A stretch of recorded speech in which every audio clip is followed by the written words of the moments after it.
dan simpatisan ISIS oleh pemerintah mengundang polemik. Rencana tersebut dipertanyakan sejumlah pihak, termasuk Ketua DPR RI. Pemerintah diminta tidak terburu-buru mengambil langkah tersebut.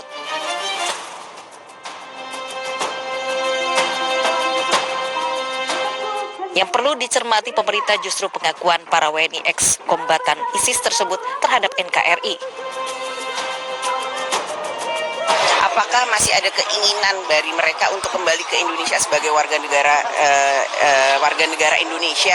Jadi jangan terburu-buru, kita lihat dulu seperti apa situasinya dan kondisinya mereka di sana, dan apakah mereka itu memang masih mengakui sebagai warga negara Indonesia. Kalau dirinya saja sudah tidak mau menjadi warga negara Indonesia, tentu saja pemerintah harus melakukan langkah-langkah yang lebih cermat dan lebih antisipatif untuk bisa memulangkan mereka. Jadi jangan terburu-buru.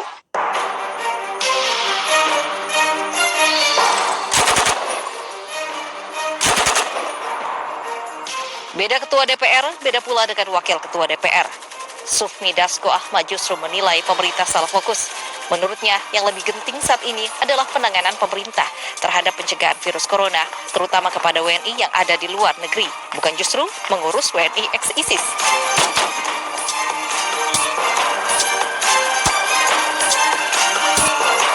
Apakah kemudian bijaksana kalau kita kemudian mengambil langkah-langkah yang menurut kita perlu didalami lagi. Nah, sementara pemerintah sekarang menurut saya harus lebih banyak berkonsentrasi bagaimana mencegah virus corona yang sekarang ini sudah merebak di mana-mana, dan masih juga tuntutan sebagian rakyat kecil yang minta penurunan BPJS. Itu yang paling penting menurut saya.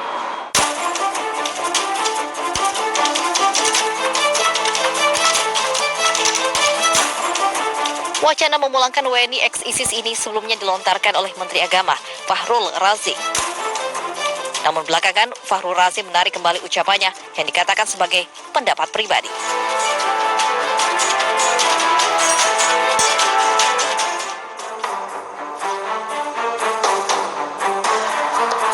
Pemulangan WNI ex-ISIS sudah terlanjur mencuat ke permukaan, namun pemerintah hingga kini belum juga menentukan sikap. Presiden pun telah melempar sinyal menolak wacana pulangan WNI ex-ISIS tersebut.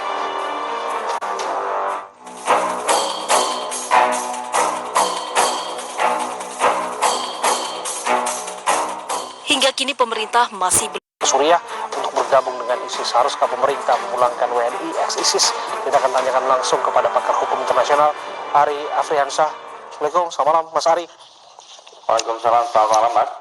Ya, langsung saja Mas Ari, menurut Anda langkah apa yang paling tepat dilakukan pemerintah saat ini mempertimbangkan aspek kewarganegaraan dari dalam negeri dan juga mempertimbangkan marwah kita di internasional soal WNI ex-ISIS? Baik, seperti yang tadi sudah disampaikan oleh beberapa pihak, secara hukum pemerintah Indonesia tidak memiliki kewajiban untuk memulangkan, karena memang orang-orang ini yang telah meninggalkan Indonesia secara sadar, lalu kemudian mengambil sumpah setia kepada ISIS dan kemudian mengangkat senjata berjuang bersama ISIS. Maka dengan demikian dia memang sudah tidak lagi menginginkan untuk menjadi bagian daripada NKRI ini. Oleh karena demikian, pemerintah Indonesia tidak memiliki kewajiban untuk memulangkan para anggota ISIS ex-WNI ini. Begitu. Oke, artinya pemerintah tidak dianggap melanggar konvensi internasional tentang kewarganegaraan andai kata WNI ex-ISIS ini tidak dipulangkan? Tidak, karena memang anggota ISIS ex-WNI ini memang secara sadar, secara keinginannya sendiri menanggalkan kewarganegaraan Indonesia. Itu merupakan hak asasi daripada beliau-beliau yang memilih untuk menanggalkan kewarganegaraan Indonesia.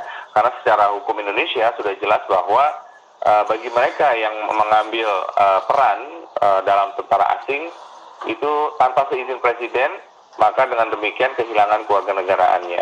Begitu. Oke, sebagaimana kita ketahui ISIS kan bukan suatu negara resmi yang bisa memberikan ataupun langsung meresmikan seseorang menjadi warga negara begitu. Apakah artinya kewarganegaraan seorang itu gugur ketika dia berangkat menjadi simpatisan ISIS?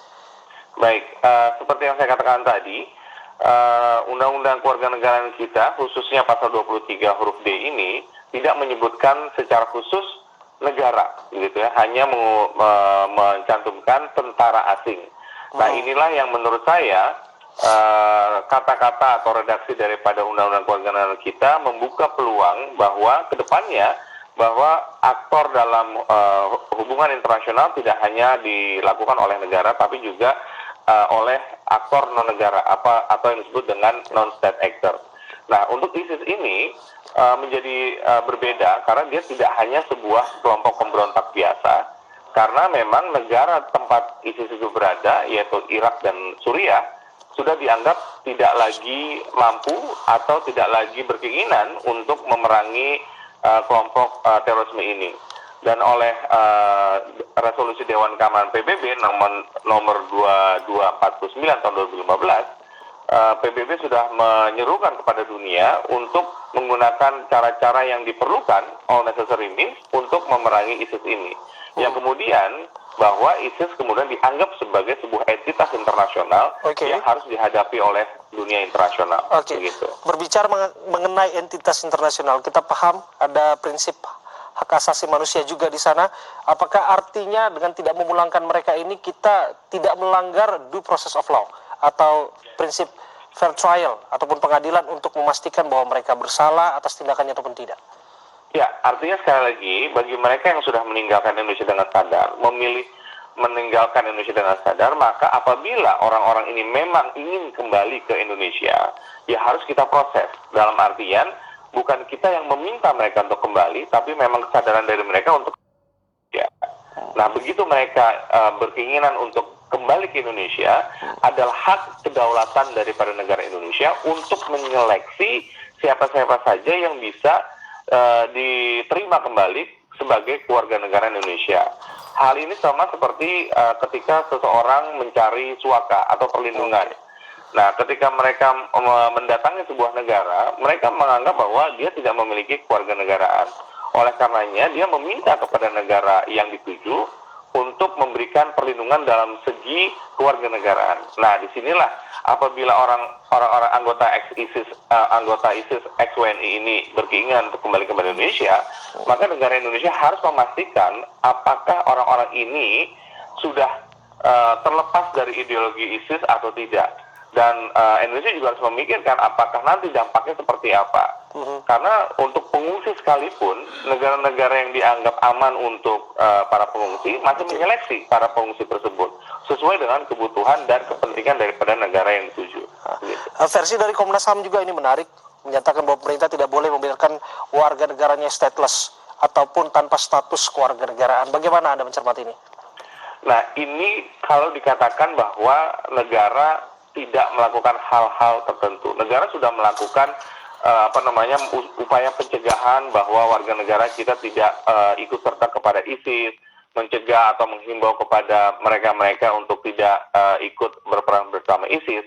Tapi toh pada akhirnya jika orang-orang Indonesia ini memutuskan untuk pergi dengan secara sadar, dan bahkan ada yang menghancurkan dokumen daripada identitas mereka. Nah, ini sudah menunjukkan bahwa memang mereka tidak ingin menjadi bagian daripada Indonesia lagi, begitu. Dan dengan demikian pemerintah Indonesia tidak lagi melanggar hukum internasional untuk membiarkan warganya sebagai stateless, begitu. Implikasi langsung yang berdampak pada diplomasi kita pada dunia internasional mengenai sikap kita memulangkan ataupun tidak memulangkan para WNI, mantan anggota ISIS, mantan simpatisan atau apapun namanya. Ya, kembali ya, dalam perang global melawan terorisme sudah jelas akan terbagi menjadi dua.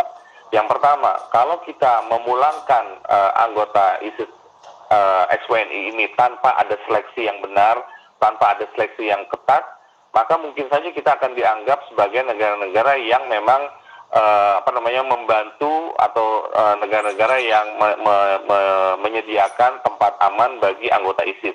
Dan ada kemungkinan juga negara kita akan dipikirkan sebagai sarang terorisme. Atau yang kedua, kalau kita menolak katakanlah atau menyeleksi secara ketat anggota-anggota ISIS XWNI ini, maka dunia akan melihat bagaimana komitmen Indonesia dalam memerangi terorisme. Tentu ada kaitannya dengan deradikalisasi, tapi ini tergantung kepada kemampuan kita. Yang selanjutnya bagaimana untuk mengawasi apabila anggota ISIS XWNI ini kembali diterima di wilayah Indonesia.